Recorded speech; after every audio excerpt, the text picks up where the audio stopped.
Hey, welcome to this week's Let's Talk. I'm Alex, and this is where I talk about all things queer that have interested me this week. So, let's dive straight into the first thing that I want to talk about. And it's something that I've been talking about for the last couple weeks, and it's Wentworth. We finally got to see the finale and how this whole story wraps up. You guys, if you guys are new and you haven't seen any of my past videos, I have mentioned in my last videos that, I should say before I get into anything, spoilers. There are always spoilers in my videos, so if you haven't watched any of the things that I'm going to be talking about, maybe catch up on them before you watch this video. Anyway, let's get into it. So, I have previously mentioned that I had a feeling it obviously wasn't going to end well. I think we all had that feeling. But I did have a feeling that it was going to end badly for B instead of for Allie. It obviously made sense that Allie was the one that was going to die because she's not the main character, right? She's not the character that the show is based on. So it, logically makes sense for Allie to die, but I don't know. I just had this awful feeling that B was going to be the one to kick it. And turns out I was right. Unfortunately, this is not something that I like to be right about. So, as you guys probably know, if you've watched it, last week we saw Allie get a hot shot from the Freak, and I had thought she was dead. I mean, she looked pretty damn dead. Turns out she's not dead. She went to the hospital, and to wrap up her story, she opened her eyes at the end of the episode. So she's alive. Maybe? I don't know in what kind of condition. Like, if she can't breathe for herself, then is she going to be stuck in a hospital for the rest of her life? I don't know. But she opened her eyes at the end of the episode. Now, onto B's side of the story. She decided to end her own life to put the Freak away for good. To get revenge, I suppose, on the Freak. It was a very fucking... It just sucks. It just sucks because, I mean, again, like, B and Allie had their happiness, they were happy. They had sex for the first time. They were together. And literally the next scene, everything goes to fucking shit. It's draining. It's so goddamn fucking draining. There have been people saying that, maybe B isn't dead because she's the main character. And I believe there was an article that went, or an interview or something. I think it was on like one of those TV weekly magazines or whatever it is that went up before the episode went live, saying that the show was picked up for season 5 and that, is it Danielle? Is that her name? Will be back as B Smith in September, not September, whenever season 5 is picked up. I didn't truly believe that though, because I doubt they would have spoiled the ending. I doubt they even knew what the finale was like. And so they probably just assumed that obviously if season 5 is coming around, then B would be there. So that's why I didn't really take to that article. And then Foxtel, I think, officially announced that B is well and truly dead. So there is no B coming back for season 5. As far as we know, officially she's been confirmed dead by the TV peeps. So yeah, for me, I don't know. I'm probably not going to watch season 5, to be honest. I can't. I can't. It's a very emotional show, and it's so draining, and I just can't put myself through it. I don't think. It's just a disappointing end to what just is just it's just disappointing.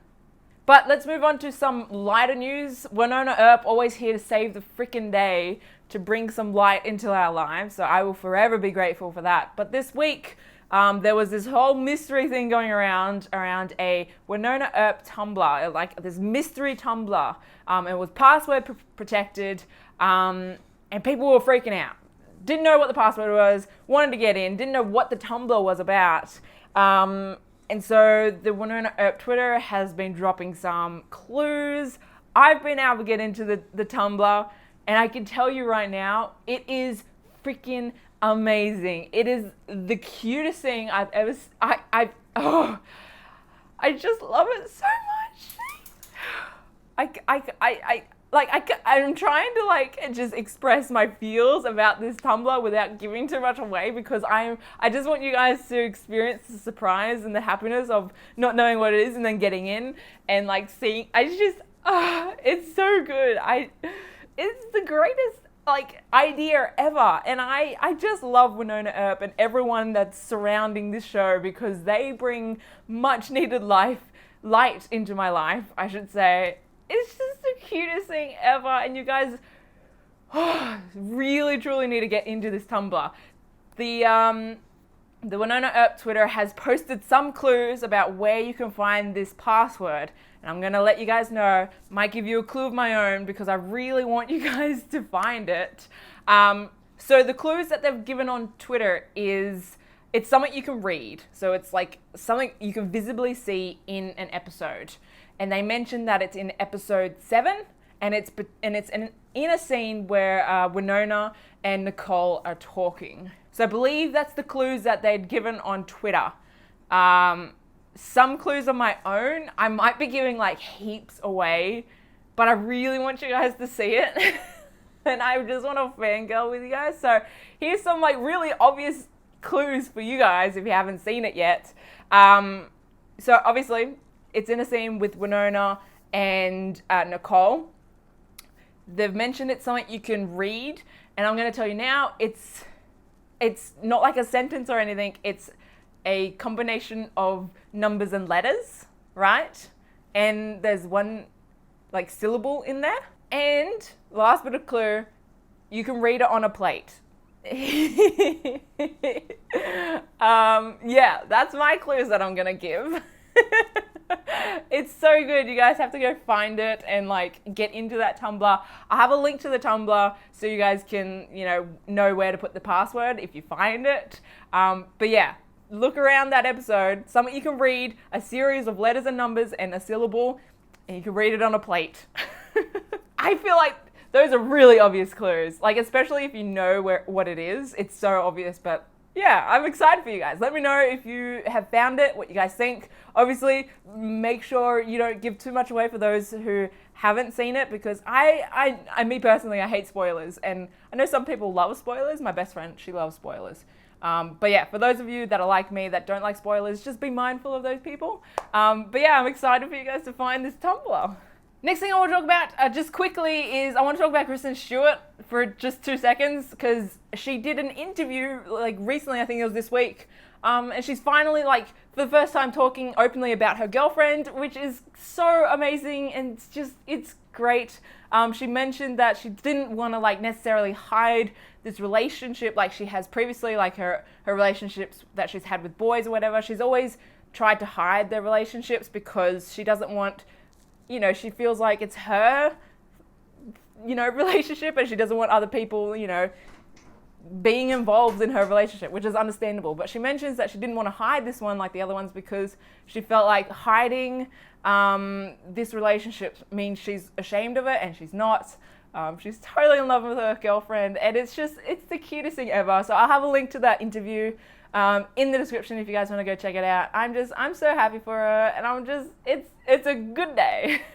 And the last thing that I want to talk about is this new TV show that it's not new, it's on its 2nd season. I literally had not heard of it at all until I saw a gift set on Tumblr, as I typically find my TV shows. And the TV show is called Casual. I'm not going to lie, I am not a huge fan of the show. I tried to watch season 2. I just can't get into it, and I've been watching it just for this, like, it's a side relationship. They're side characters, as they typically are. But it's about this relationship. This new relationship is on 2 teen girls, Laura and Aubrey, and they're gorgeous. Obviously, Aubrey is God, what was her name? She was in Chasing Life, like the best friend of Brenna. Yeah, Greer Brenna. She was her best friend, right? So she's Aubrey, which is great. I think she's gorgeous. I love her. I don't know about the show, honestly. I don't know where they're going to take this relationship. I honestly don't think they're going to do much with the relationship. They've had a few like makeout scenes. Apparently they've had a sex scene, but you don't actually see anything. They just sort of make out and then fall on bed and then it cuts away. Yeah, so I don't know if they're going to do anything with this relationship. I don't actually like the show either, so I didn't get into it. I just sort of watched their scenes. But if you guys are interested in watching these two gorgeous girls make out in a couple scenes, then I think all their scenes are on YouTube, so you can go check that out. Or you can check out this TV show casual if you want. It might be something that interests you. I don't know, but I thought I'd put that out there, let you know that that's something that I found this week. Yeah, I'm not too fangirly about it, to be honest, but it's something that's happened this week. But yeah, that's about it from me. I don't know if I've actually read any new fan fictions this week. It's been a very Netflix and chill week this week. But if I do remember a fan fiction that I read, I'll put that in the description like I usually do. But yeah, that's this week's Les Talk. I hope you guys enjoyed it, and I will see you guys in my next video. All right, bye.